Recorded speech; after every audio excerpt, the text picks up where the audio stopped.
Docteur Sabat, bonsoir. Bonsoir, Jean-François. Vraiment content de vous retrouver ce soir pour parler d'un sujet qui vous tient à cœur. Un sujet d'ailleurs dont vous faites mention dans le livre que vous avez écrit, Fait pour vivre, l'appel d'un médecin à sauver des vies.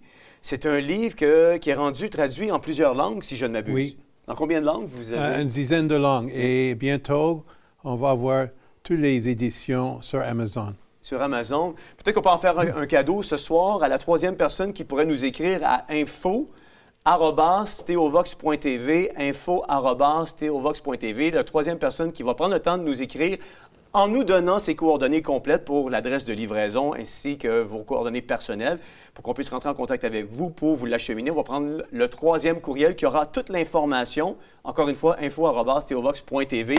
Troisième courriel. C'est important de mettre vos informations parce qu'on va vous le livrer par la poste gratuitement. Docteur Sabat, ce soir, on parle d'euthanasie. On parle de l'aide à mourir. Et il y a plusieurs discours autour de l'euthanasie, plusieurs personnes qui vont dire plusieurs choses. Et ce soir, je veux valider quelques faits avec vous au préalable. Ce sujet qui vous tient à cœur, ce sujet que vous débattez, comme le sujet de l'avortement que vous débattez également. Vous êtes un pro-vie dans tous les sens du mot. Aujourd'hui, Dr Sabat, quelles sont les lois régies et en vigueur autour de l'aide à mourir au Canada et au Québec? Présentement, au Canada, quelqu'un qui est en fin de vie, au départ, ils ont parlé de quelques jours, après, ils ont élargi pour quelques mois. Et la décision Carter n'était pas claire, c'était la fin de la vie, on pourrait voir la fin de la vie. Et actuellement, ça peut aller jusqu'à 1 an au Canada. Mais ici au Québec, il y avait un changement de la législation où ils ont élargi pour des gens handicapés, c'est-à-dire des gens qui peuvent vivre des années, des décennies. Et ça, c'était avec la décision Truchon. Le Canada n'a pas fait un appel contre la décision de jugement du Truchon au Québec, dont la loi, au fur et à mesure, s'est élargie un peu partout au Canada. Et présentement, au Québec, ils ont même élargi l'aide médicale à mourir pour des gens atteints cognitifs. On ne peut pas dire exactement, c'est parce que tout le monde, à un moment donné, ils vont perdre un certain nombre de cellules cerveau. Et c'est devenu de plus en plus élargi et au point que le gouvernement fédéral a même passé une législation il y a quelques années, juste quelques années, 2021-2022, pour élargir l'aide médicale à mourir pour les gens atteints des problèmes psychologiques. C'est-à-dire des gens qui sont dépressifs, des gens qui sont des bipolaires. Il y a à peu près 300 ou plus maladies mentales, des maladies mentaux, à qui ils ont ouvert la porte et ils ont reporté la loi 1 an et même le Parti conservateur a essayé d'annuler la loi, mais Trudeau, vraiment, qui est pro-mort, je peux dire, il voulait que ça passe. Mais finalement, tous les partis se sont entendus de ne pas passer la loi le 17 mars pour les gens atteints des problèmes de maladies mentales. Oui, parfait. Ça, on va y revenir, mais avant d'aller plus loin dans le dossier, je voulais juste savoir également, parce que j'entends aussi des fois différentes voix se lever, avons-nous à ce jour élargi l'aide à mourir aux mineurs au Canada? Pas encore. Mais c'est la prochaine étape. Parce que le comité, on parlait des sénateurs, et je peux dire le Parti libéral et même le Parti Bloc québécois sont très pour une expansion pour les enfants.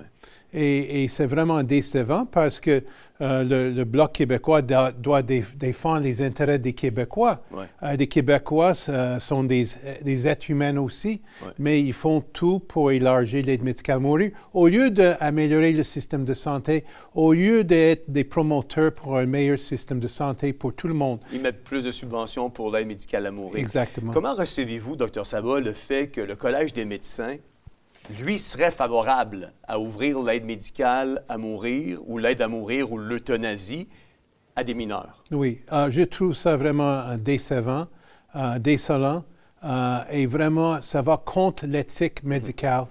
L'éthique médicale, la base de l'éthique médicale, c'est vraiment le modèle du bon samaritain. Ça provient des valeurs judéo-chrétiennes, parce que lors des commissions où souvent je fais des présentations, j'entends, mais Dr Sabat, on est moderne aujourd'hui. La médecine a changé, ça a évolué. Je dis, mais la médecine moderne, la médecine d'où nous avons tous nos éthiques, provient de la Bible. Sir William Osler, qui était un diplômé de l'Université McGill, moi aussi, je suis diplômé McGill, à l'Université de McGill, était vraiment un éthiciste. Était vraiment, et c'est lui qui a vraiment formé l'éthique médicale de notre génération, de notre siècle. Et il a parlé toujours des valeurs chrétiennes, bon samaritain. Les gens qui ne sont pas au courant de bon samaritain, c'est l'histoire que Jésus a racontée. Ils ont dit, il faut être comme le bon samaritain. C'est lui qui a pris soin de quelqu'un qui était demi-mort. Un demi-mort et qui était son ennemi aussi. Oui, c'est ça. Absolument. Et c'est ça, c'est le modèle. Absolument. Docteur Sabat, à l'automne 2023, la Commission sur les soins de fin de vie a présenté son rapport annuel couvrant la période du 1er avril 2022 au 31 mars 2023. Depuis l'entrée en vigueur de la loi concernant l'euthanasie en décembre 2015, la CSFV a joué un rôle important en lien avec l'évaluation de l'application de la loi, dont la surveillance de l'aide à mourir. L'analyse de ce rapport, Dr Sabat, nous révèle que l'aide à mourir représente 6,8 %, donc 5 211 personnes, des décès au Québec, marquant une augmentation significative de 42 %. On parle de plus de 1 548 décès par rapport à l'année précédente, qui elle-même, selon l'article que je suis en train de vous lire ce soir, représentait déjà une augmentation de 51 % par rapport à la période d'avant, qui était plus de 1 236 décès. Cette tendance à la hausse est constante depuis 2016. Selon la comparaison des chiffres du Québec avec ceux des autres pays dans le monde autorisant l'aide à mourir, les pourcentages du Québec positionnent le Québec comme étant l'extrême mondial de l'aide à mourir. Dans le reste du Canada, en 2022, l'aide à mourir représentait 4,1 % de tous les décès, alors que cette statistique n'était que de 3,3 % en 2021. Ramené en millions d'habitants, cela signifie qu'en 2022, au Québec, près de 2,5 fois de plus de personnes ont eu recours à l'aide à mourir qu'en Belgique, par exemple. Comment, Dr Sabat, on explique l'acceptation et l'augmentation des gens qui ont recours à l'aide à mourir au Canada, faisant ainsi de notre pays un leader mondial en matière d'euthanasie? Puis on se souviendra que pendant des années, le Québec a été quand même chef de file au niveau du suicide. Les gens qui mettaient fin à leur vie, on était numéro 1 à travers le monde. Est-ce que le suicide a changé de place pour devenir l'euthanasie au Québec? Oui, absolument, oui. Les gens souvent sont découragés.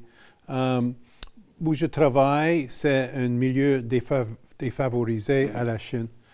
Et j'ai passé des années pour le combattre, pour sauvegarder et sauver l'hôpital de la Chine. C'est un hôpital communautaire. Et ce que je vois, la pauvreté, le manque d'espoir, toutes ces choses confondues mettent des gens du Québec sont vraiment des victimes, dans un sens qu'ils sont encouragés à laisser tomber leurs bras, de mourir. Et le gouvernement a même fait la promotion. Et quand ils voient que le système de santé n'est pas à l'auteur, ils vont dire, même les patients me parlent, ils disent, Dr. Sabat, si quelque chose m'arrive, je fais plus confiance dans le système de santé. Je veux l'aide médicale à mourir et je l'explique, vous savez que c'est pas le bon chemin. J'explique mes valeurs, les valeurs de la plupart des médecins. Il dit, il faut pas lâcher prise. Il faut continuer. Ouais. Il faut trouver une solution pour votre maladie. Il y a toujours des solutions. Souvent, le médecin est là pour donner une raison pour vivre. Ouais. Et ce que je trouve décevant, c'est le gouvernement et même notre collège, ils trouvent des raisons pour mourir, pour se suicider.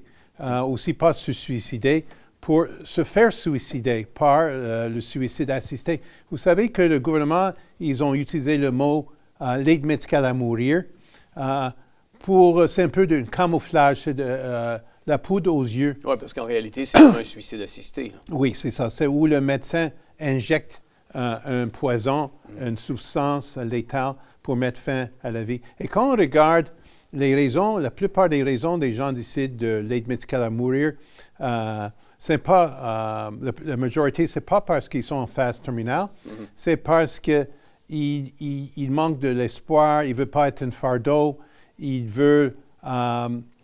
manquent des soutiens, il n'y a pas des gens autour de lui, ils ne sont pas encadrés.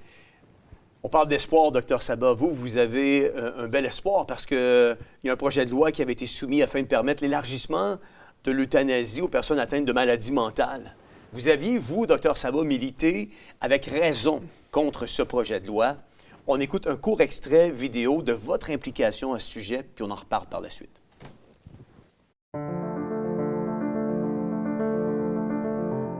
20% des patients pendant leur vie vont avoir des problèmes de santé mentale. La majorité, ils sont soignés par les médecins de famille. Il y a une pénurie de psychiatres, psychologues. Nous avons besoin plus de support, de soutien par les communautés médicales, psychiatriques, aussi des supports financiers et aussi de maisons abordables et de sécurité alimentaire. Dans Carter, on prend l'idée des vies, liberté. On décide de donner plus d'importance à la liberté qu'à la vie. Pour moi, la vie est la valeur la plus fondamentale. Mais dans Carter, c'est pour les causes où il y a une imminence de la mort. Maintenant, en étendant cela à des causes psychiatriques, ça veut dire d'abord que le consentement est douteux. Dans certains cas, oui, dans certains cas, non. Deuxièmement, il n'y a normalement pas d'imminence à la mort. Si on peut faire ça, on peut faire de l'aide médicale à mourir une procédure tout à fait ordinaire. Mon espoir et ma prière sont qu'il devienne illégal de promouvoir la mort comme solution à des circonstances difficiles, mais plutôt de pouvoir les outils, le soutien et l'espoir nécessaires à ceux qui luttent contre des problèmes de la santé mentale. Nous ne laissons pas tromper par la présentation de l'aide médicale à mourir comme une cause noble et digne. Certains individus sont considérés comme un drain sur les ressources de notre société et au lieu de les aider, nous les éliminons. En tant qu'intervenant psychosocial, je vous appelle aujourd'hui à vous opposer à ce programme maléfique et à cette option offerte à ceux qui sont à risque dans notre société. Je vous exhorte à vous lever et à les protéger en plaidant pour davantage de soutien et d'investissement dans la prévention de suicide.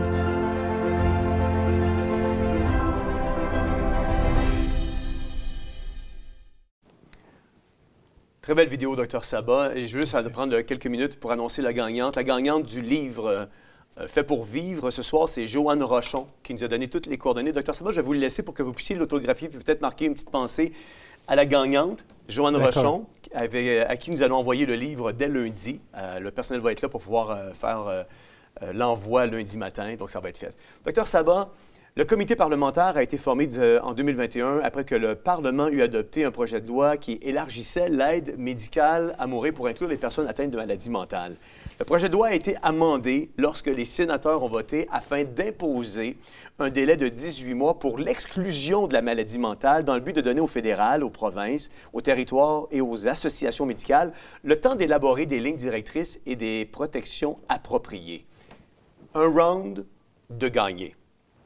Comment avez-vous accueilli cette nouvelle? Un round de gagné temporairement, parce qu'aujourd'hui, le gouvernement canadien mentionnait qu'il attendra les prochaines élections fédérales pour élargir les critères d'admissibilité à l'aide à mourir. Mais c'est quand même un round de gagné jusqu'aux prochaines élections. Comment vous avez accueilli la nouvelle? C'est un délai, mais le gouvernement fédéral et le Bloc, je ne peux pas parler des autres partis, je ne sais pas leur position.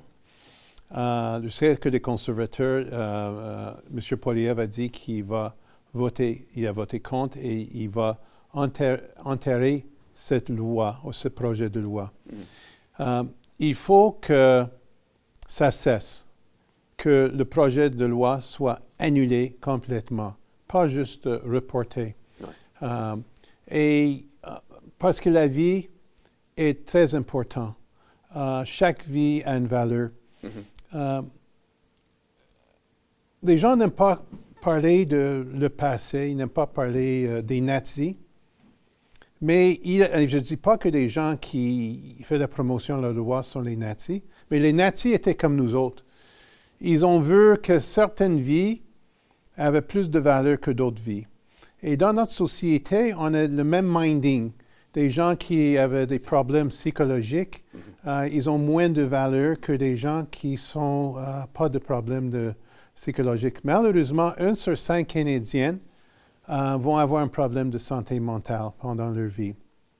Il y avait une étude de Harvard qui a démontré que quand la plupart des gens qui font les tentatives de suicide, ils ont des problèmes de santé mentale. Des gens qui n'ont pas réussi, quand ils ont fait une tentative qui n'ont pas réussi, 90% qui ont survécu une tentative de suicide après des bons traitements ne voulaient plus mourir. C'est ça qu'il faut assurer les meilleurs traitements pour les gens atteints des problèmes de santé mentale. Ce n'est pas juste des médicaments. Des médicaments, c'est important, mais c'est aussi avoir une sécurité alimentaire, une maison abordable. Il y a plusieurs traitements aussi alternatifs, comme la thérapie de musique, les animaux, massothérapie, l'exercice, une bonne diète et l'encadrement. Toutes ces choses ne sont pas couvertes par le gouvernement actuellement. Et la recherche démontre qu'ils sont très efficaces. Souvent, c'est la misère sociale pour les gens, parce que quand les gens ont des problèmes de santé mentale, ils ont une difficulté pour garder un emploi ou avoir un emploi qui peut payer le loyer, qui peut assurer, payer l'épicerie. Ouais. Donc, c'est ça ce que les gens ont besoin. Ils ont besoin de l'aide et de l'espoir. Absolument. Dr Sabat, c'est certainement un dossier et un combat que vous allez continuer à livrer afin de s'assurer que ce ne soit pas juste reporté, mais que ça soit complètement annulé. Et on est en arrière de vous avec ça dans ce combat-là. Et on va croire qu'on puisse vivre cette victoire-là. Vous savez, je veux donner en terminant, puis restez à côté de moi parce que je veux que vous l'entendiez. Je veux donner en terminant vraiment cette pensée-là à tous ceux et celles qui nous écoutent ce soir. Deutéronome, le chapitre 30, les versets 15, 19 et 20 va nous dire « Vois, je mets aujourd'hui devant toi la vie et le bien, la mort et le mal. Je prends aujourd'hui à témoin contre vous le ciel et la terre. J'ai mis devant toi la vie et la mort, la bénédiction et la malédiction. Choisis la vie afin que tu vives, toi et ta postérité. » Et vous voyez, même la parole de Dieu nous incite à choisir la vie. Et c'est la raison pour laquelle Dr Sabat et moi, nous défendons farouchement la vie.